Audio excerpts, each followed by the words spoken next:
Hey, I'm Alex Ratcliffe from Board Game Co., and this is numbers 90 through 81 of my top 100 of all time as of 2021. That is always a mouthful to say, but that's what it is. It's my top 100 for now, and things change every single year.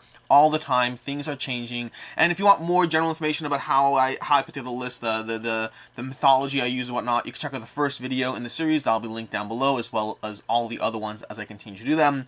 But the short version is this is a combination of using Pub Meeple, which is a ranking engine. You can throw all your games into it, combined with a manual override on my end. I do not use my list from last year and then slightly adjust things. I completely start from scratch every single year so that I'm not really biased by this being here or there. Rather, I'm just trying to order them as naturally as I think they are. And from there, let's just talk about the fact that there is always a recency bias. If I play a game more recently, I am more likely to rank it higher. Games that don't see play, they have to be really good to hold their ranking because I'm playing other things that remind me why I love them, which is another reason why these lists will change constantly and frequently every year, not just based on how good I think a game is, but by how much I'm playing it. And also something I didn't mention in the last video that I should mention is there are many, many amazing games that are arguably better than some of the ones I have here, even by my own taste and opinions, but if they're not in my collection, they do not count. Sometimes games are amazing and they're great, but I eventually move on from them, which for me makes them ineligible for this list. And with that out of the way, let's go ahead and start this off. For this list, again, we're doing 90 through 81 today. We'll continue doing these videos over the next few weeks until we're done. And in this list so far, I have one game. In 90 to 81, I have one game that is new to me. One game that is not new to me, but new to this list, although that might have been an oversight on my part. I think it should have been on my list last year, although I have reasons why it may have been overseen, that's the word. And then there are two Kickstarter games on this list, but one of them doesn't really feel like a Kickstarter game, even though it technically is a Kickstarter game. And with that, let's go ahead and start off with the first game that is both new to me and doesn't really feel like a Kickstarter game, although it is, and that is Canvas. Canvas by Road to Infamy Games. They recently had another Kickstarter. I mean, it's a Kickstarter game, it is, but it just doesn't feel like a giant miniature game, Ameritrash, or some masterful Euro with tons of upgraded components. Canvas is just a simple, elegant game. It's a game that it's fairly light, all things considered. I mean, when I originally ranked this game, when I originally rated it, I gave it a 3 out of 5, and I liked it. But it has grown for me because of how accessible it is.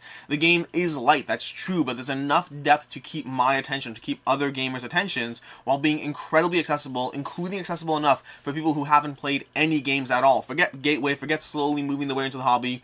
Canvas is an incredibly accessible, wide-ranging game, and that is why it ranks so high for me. It's a game that I absolutely adore, just because of how it's rewarding. It's fun, it's simple. Some people play to win, some people play just to make pretty pictures. Speaking of which, in the game, you're going to be making canvases. That's what you're doing in Canvas. You're basically trying to paint works of art. You're going to have a background to your art, and you're going to have 3 different elements that go into your artwork that combine to make a picture. This thing on the front of the box, that's something you can make in the game. You're not actually painting, you're just putting together pieces of cards, and they all have acrylic overlays so you can see through them. They generate a work of art that then goes on a little easel, and you score points based on the variety of criteria you go for. I've played with people who literally just try to paint the prettiest paintings and don't care about anything else, and then I've played with people who are trying, like myself. I've played with people who are trying to optimize their score as much as possible, and there's a lot of room for strategy in this game. It's light, but gives you room for strategy. It keeps you engaged. I'm very much looking forward to Canvas Reflections and what it adds to it, although even the game as is plenty for me. I really enjoy Canvas. This is my number 90, and like I said already, this is new to me for this year. Next up, the one that does very much feel like a Kickstarter game, and that's Kingdom Rush from Lucky Duck Games. Kingdom Rush Rift in Time, which I don't want to tilt too much because I don't know how things are stored in this box, but Kingdom Rush from Lucky Duck Games is my number 89. This was 34 to me last year, saw quite a big drop, which we'll get to in a second. But Kingdom Rush is a game.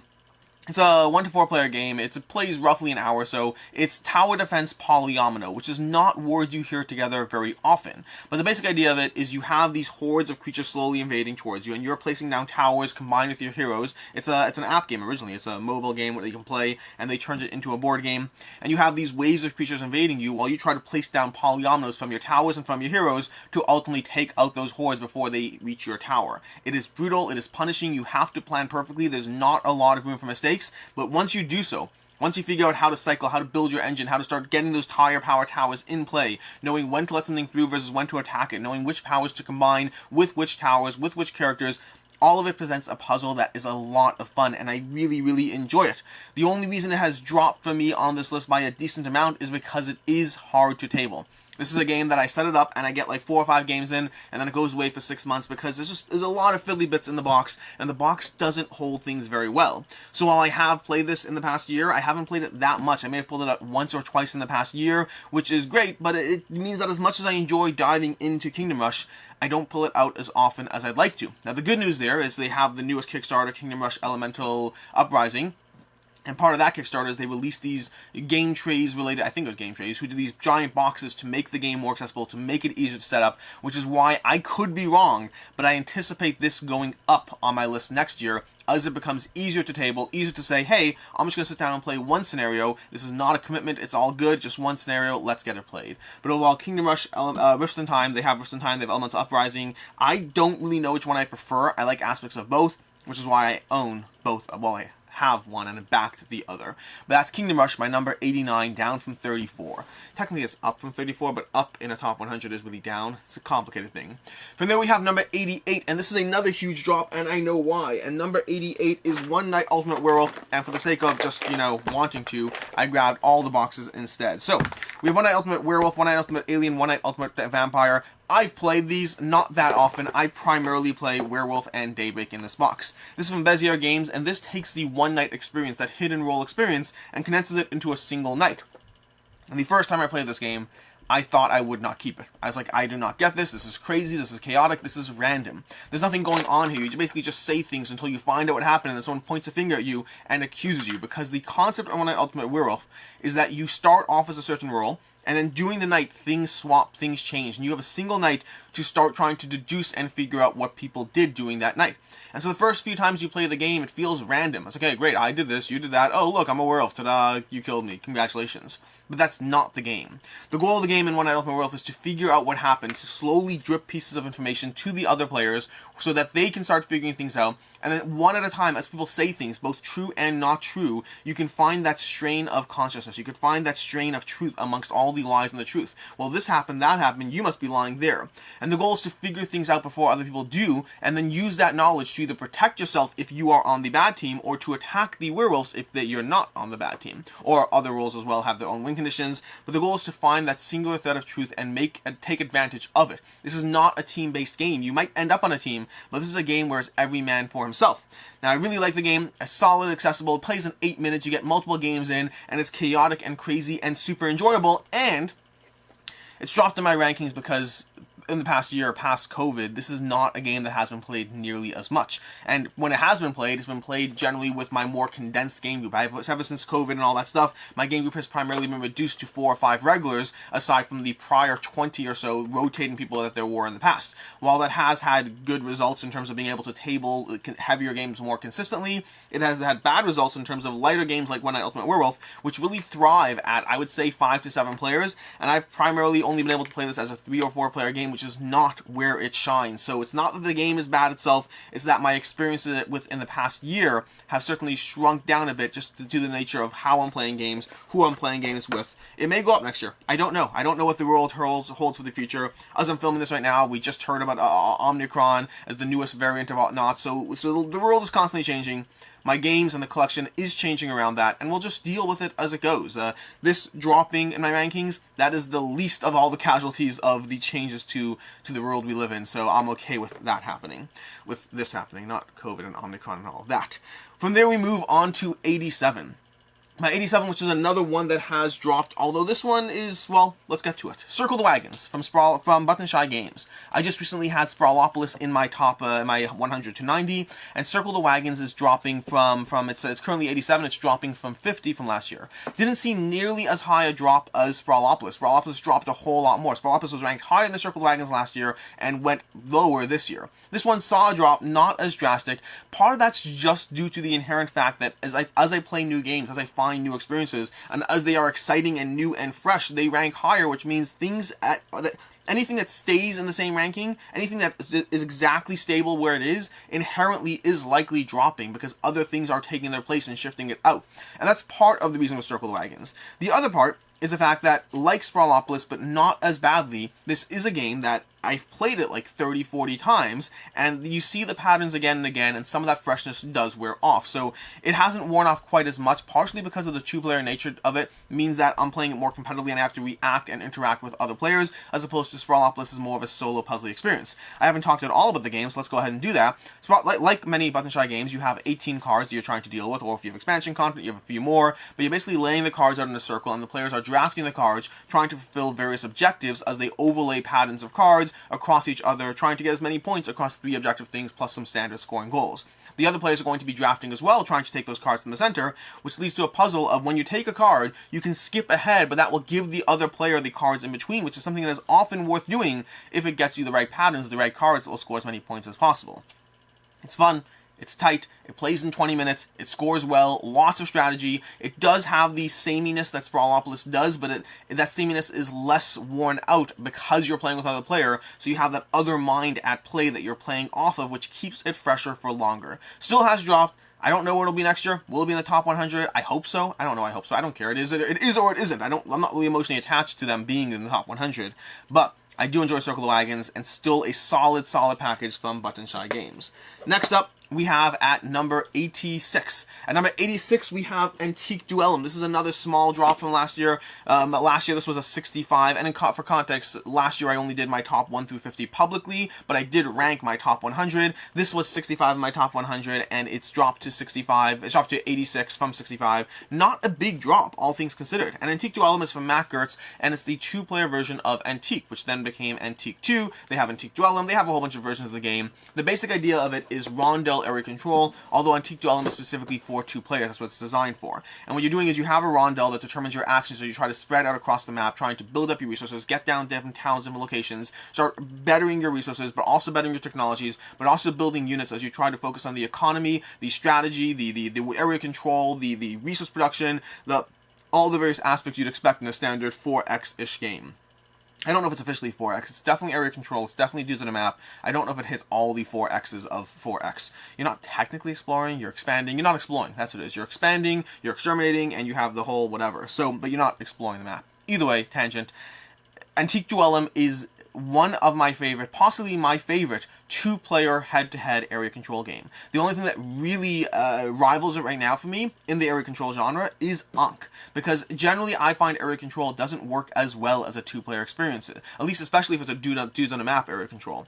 And Antike Duellum is the exception for me. It's designed for 2 players, and it's so incredibly pivotal back and forth. While Ankh, spoilers, does rank higher on this top 100, if I'm comparing 2-player only, I don't know which one I'd prefer. I'd have to give it some more thought, but overall Antike Duellum is really solid. Because of Antike Duellum, I also have Antique 2. That one doesn't get played as much though, because despite the fact that it's just as good as far as the gameplay, and once you start moving to 4 or 5-player games, there are other area control games that I'd rather play. So Antique 2, despite liking it, despite owning it, is not in my top 100, while Antike Duellum is. Moving on to my number 85. 85 is Santorini. And this was, I don't know what it was last year, because I wrote on my piece of paper over there that it was my 85. Let's see where my phone is. My phone's off to the side.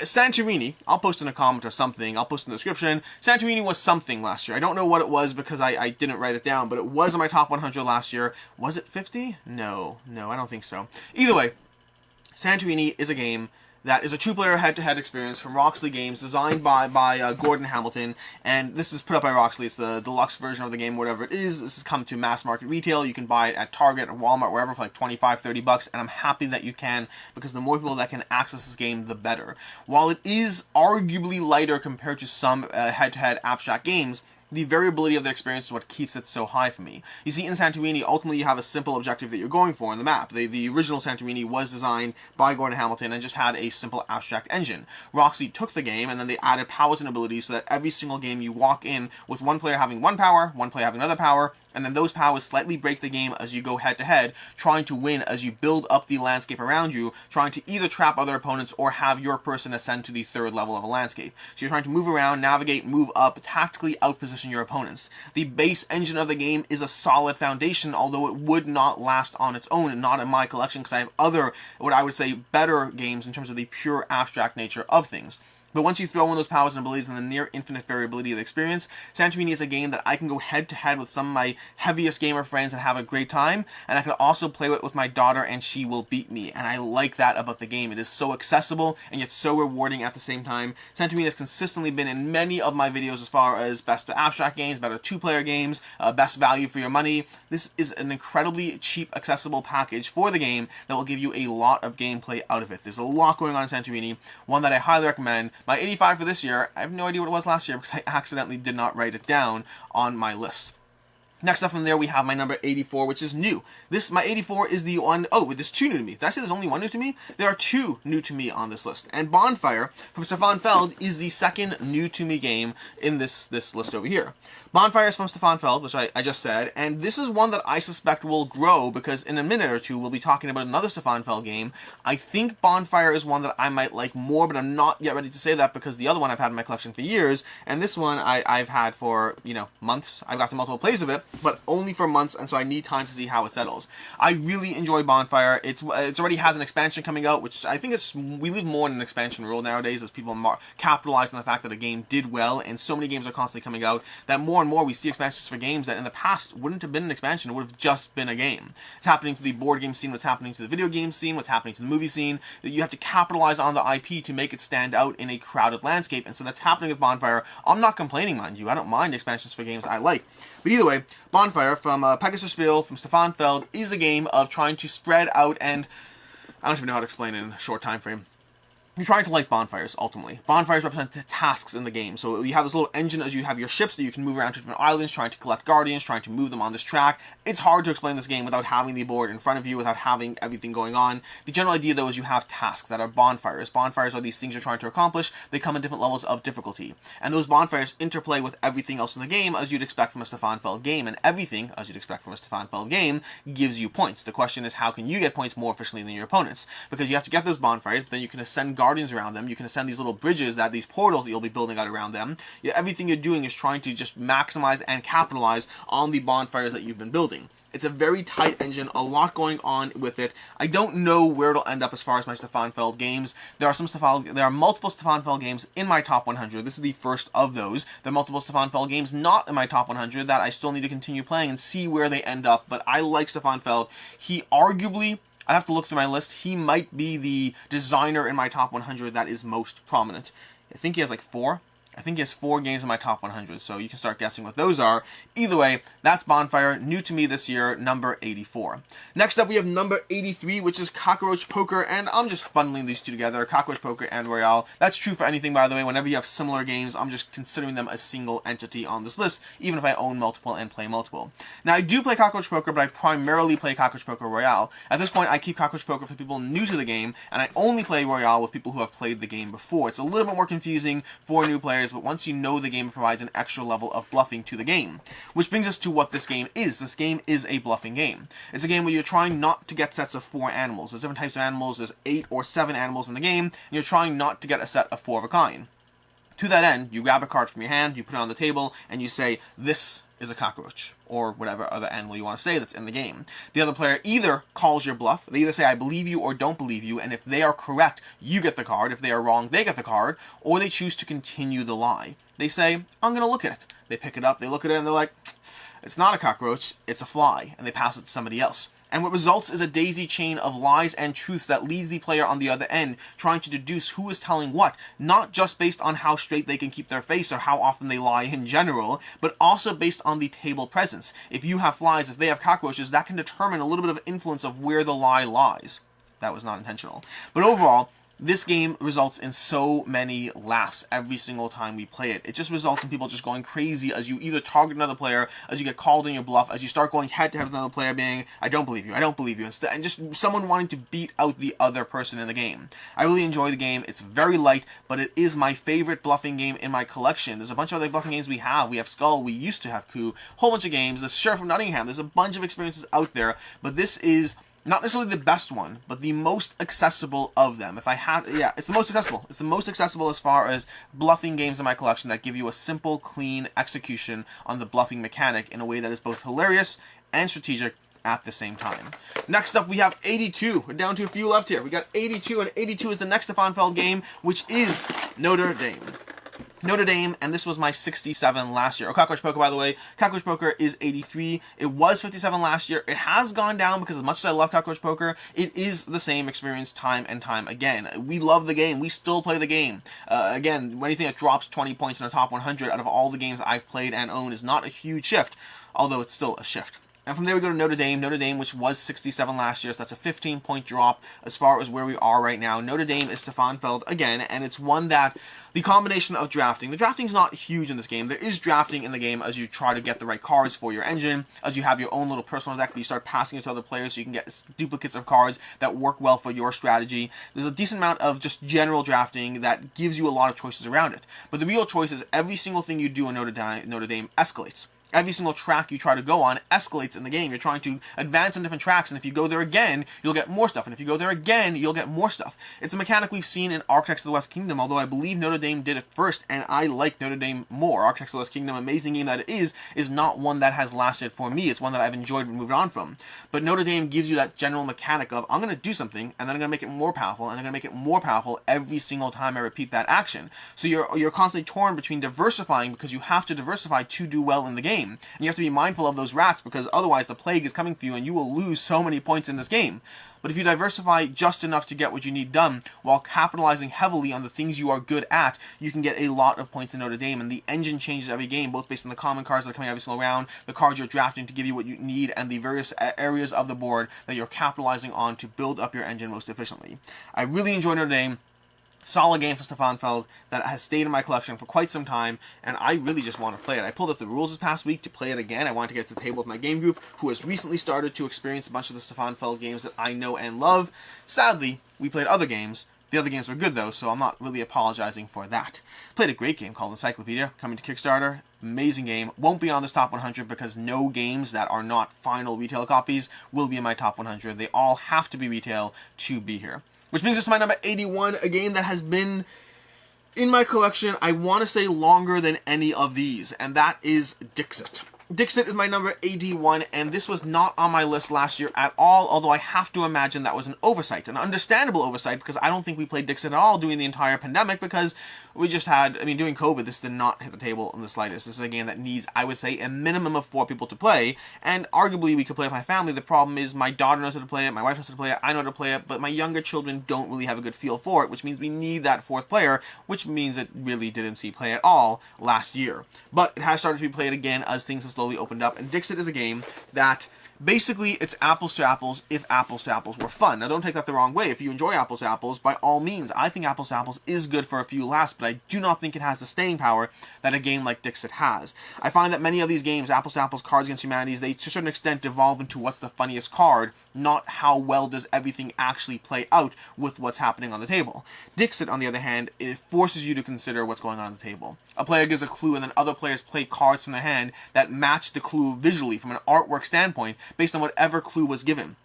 I could say whatever I want. I could say snowy, and then players play cards, and the other players have to deduce from the other cards what they think the original card was. You get points for guessing correctly if you know the original card. You also get points, though, when other players guess your card. So when that player says snowy and you have a snowy landscape in your hand, or arguably you just have a fireplace with some little hedgehogs sitting next to the fireplace, you can place that card down because people will see fireplace, hedgehogs, it must be snowy outside. They think that, they vote for your clue. Turns out it's something else entirely. Another player was going for the fact that he's talking about, I don't know, what's something white? A wedding dress, okay? He's looking at a wedding dress, he's like, well, it's snowy white, and if I say snowy, it's too obvious. Because part of the challenge of the game is if your clue as the clue giver is too obvious, then no one will get any points. Well, everyone will get points except for you. And if your clue is so obvious that everyone gets it, then everyone gets points except for you. So you're aiming for that perfect combination where your clue is not so hard that no one will get it, but not so easy that everyone will get it. That's the clue you're aiming for, which leads to a lot of opportunities for other players to capitalize on that confusion, to play their own cards to benefit from the points that would otherwise be there, and score chunks of points themselves. The amount of cards you have, the base game comes with, I think, 81 cards. I think each expansion pack adds 81 cards. I probably need a new box. This This thing is falling apart. I've had it for so long. I have like 3 or 4 expansion packs in here. I should probably get all the new ones as well. I really enjoy Dixit. It is such a solid, accessible party game that you can play that is fun every single time I dive into it. It's not one I'm often requesting, but it is so much fun for myself, my family, and whoever sits down and plays this game when they play it. And again, it wasn't on my list last year, although I have to imagine that was an oversight. And that is basically it. These are my top, not my top 100, these are 90 through 81 of my top 100. We will continue the series over the next few weeks, so stay tuned. Make sure to subscribe if you haven't already, if you want to see where this list goes and what else is on it. Lots of ranging things, from party games to heavier games. This might be, no, we have Bonfire, we have Notre Dame. I was going to say this might be the lightest list so far. There's a big mix here. A constant problem with my top 100 is how do you rank different games when they're not really comparable experiences? A light party game versus Brass Birmingham, where do those things lie if you really like that party game? And the answer, as always, is wherever I end up putting it on the list. Until next time, I am Alex Radcliffe from Board Game Co. I hope you enjoyed this video, and as always, have a good one.